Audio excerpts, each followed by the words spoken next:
You, the monster said in scorn, you have already shown your limits. You would have failed with me completely had I not intervened. But my lord, peace, little servant, our 6 months have brought us much. Zeus's anger has grown. Poseidon has played with his most desperate card. Now we shall use it against him. Shortly, you shall have the reward you wish and your revenge, as soon as both items are delivered into my hands. But wait, he is here. What? The invisible servant suddenly sounded tense. You summoned him? You summoned him, my lord?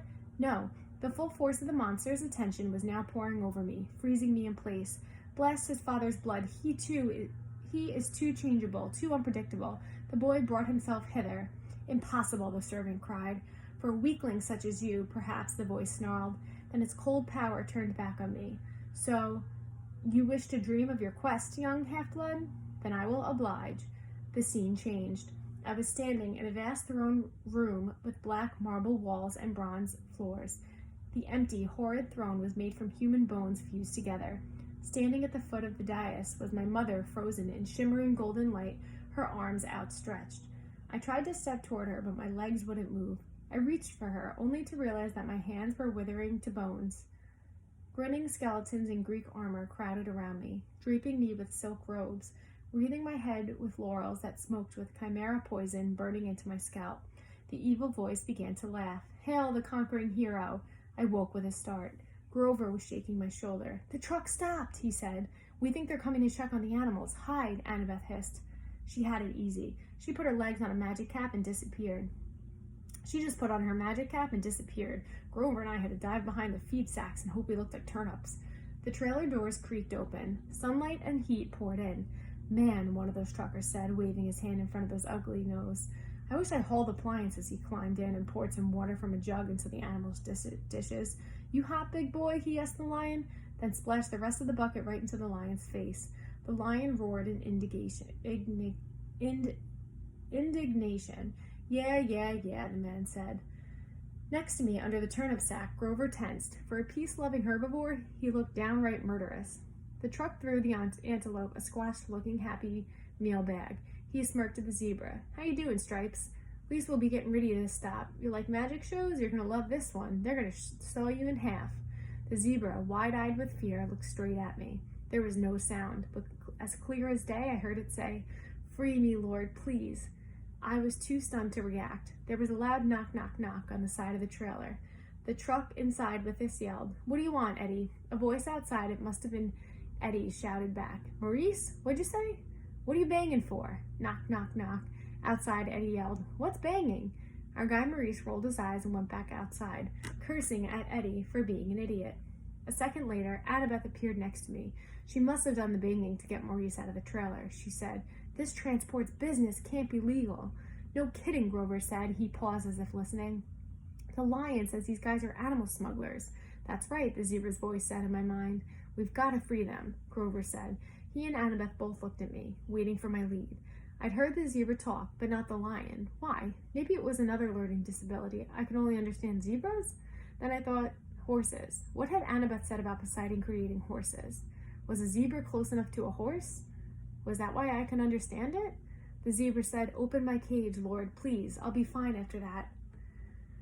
Outside, Eddie and Maurice were still yelling at each other, but I knew they'd be coming back inside to torment the animals again in any minute. I grabbed Riptide and slashed the lock off the zebra's cage. The zebra burst out. It turned to me and bowed. Thank you, Lord. Grover held his hand up and said something to the zebra in goat talk, like a blessing. Just as Maurice was poking his head back inside the cage to check out the noise, the zebra leaped over him and into the street. There was yelling and screaming and cars honking. We rushed to the doors of the trailer just in time to see the zebra galloping down a wide boulevard lined with hotels and casinos and neon signs. We'd just released the zebra in Las Vegas. Maurice and Eddie ran after it, with a few policemen running after them, shouting, Hey, you need a permit for that. Now would be a good time to leave, Annabeth said. The other animals first, Grover said. I cut the locks with my sword. Grover raised his hand and spoke the same goat blessing he used for the zebra. Good luck, I told the animals. The antelope and the lion burst out of their cages and went off together in the streets. Some tourists screamed. Most just backed off and took pictures, probably thinking it was some kind of stunt by the casinos.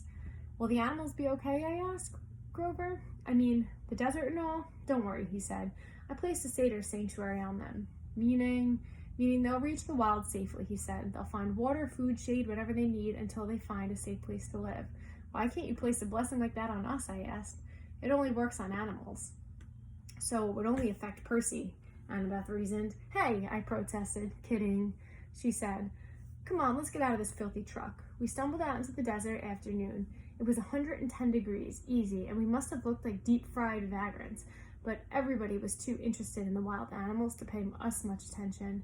We passed the Monte Carlo and the MGM. We passed pyramids, a pirate ship, and the Statue of Liberty, which was a pretty small replica, but still made me homesick. I wasn't sure what we were looking for. Maybe just a place to get out of the heat for a few minutes. Find a sandwich and a glass of lemonade. Maybe a new plan for getting west. We must have taken a wrong turn because we found ourselves at a dead end standing in front of the Lotus Hotel and Casino. The entrance was a huge neon flower, the petals lighting up and blinking. No one was going in or out, but the glittering chrome doors were open, spilling out air conditioning that smelled like flowers. Lotus blossom, maybe. I'd never smelled one, so I wasn't sure. The doorman smiled at us. Hey kid, you look tired. Do you want to come in and sit down? I'd learned to be suspicious the last week or so. I figured anybody might be a monster or a god. You just couldn't tell. But this guy was normal. One look at him and I could see. Besides, I was so relieved to hear somebody who sounded sympathetic that I nodded and said, we'd love to come in. Inside, we took one look around and Grover said, whoa. The whole lobby was a giant game room. And I'm not talking about cheesy old Pac-Man or slot machines. There was an indoor water slide snaking around the glass elevator, which went straight up at least 40 floors. There was a climbing wall on one side of the building and an indoor bungee jumping bridge. There were virtual reality suits with working laser guns and hundreds of video games, each the size of a widescreen TV. Basically, you name it, this place had it. There were a few other kids playing, but not that many. No waiting for any of the games. There were waitresses and snack bars all around, serving every kind of food you can imagine. Hey, a bellhop said. At least I guess he was a bellhop. He wore a white and yellow Hawaiian shirt with Lotus designs, shorts, and flip-flops. Welcome to Lotus Casino. Here's your room key. I stammered. But no, he said, laughing.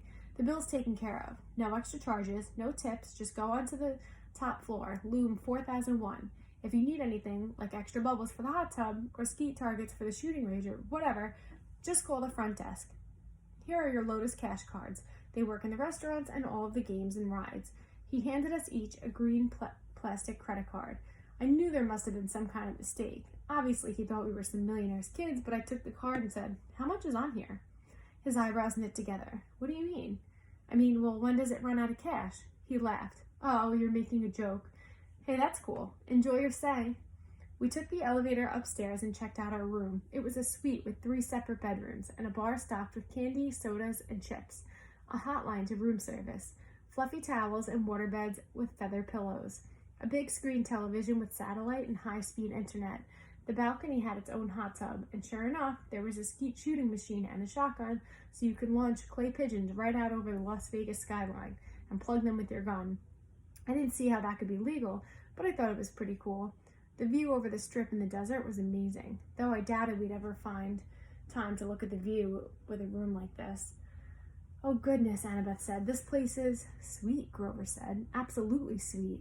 There were clothes in the closet and they fit me. I frowned, thinking that was a little strange. I threw Ari's backpack in the trash can. Wouldn't need that anymore. When we left, I could just charge a new one at the hotel store.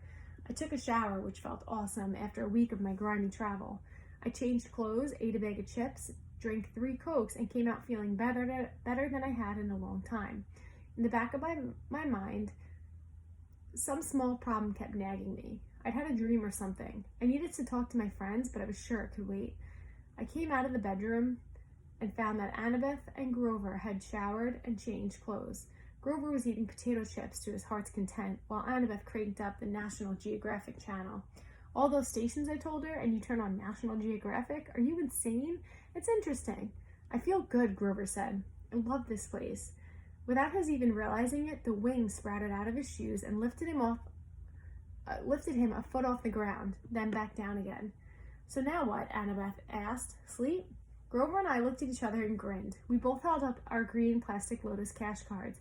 Playtime, I said. I couldn't remember the last time I had so much fun. I came from a relatively poor family. Our idea of a splurge was eating out at Burger King and renting a video. A 5-star Vegas hotel? Forget it. I bungee jumped the lobby 5 or 6 times, did the water slide, snowboarded the artificial ski slope, and played virtual reality laser tag and FBI sharpshooter. I saw Grover a few times going from game to game. He really liked the reverse hunter thing where the deer go out and shoot the rednecks. I saw Annabeth playing trivia games and other Brainiac stuff. They had this huge 3D sim game where you build your own city and could actually see the holographic buildings rising on the display board. I didn't think much of it, but Annabeth loved it.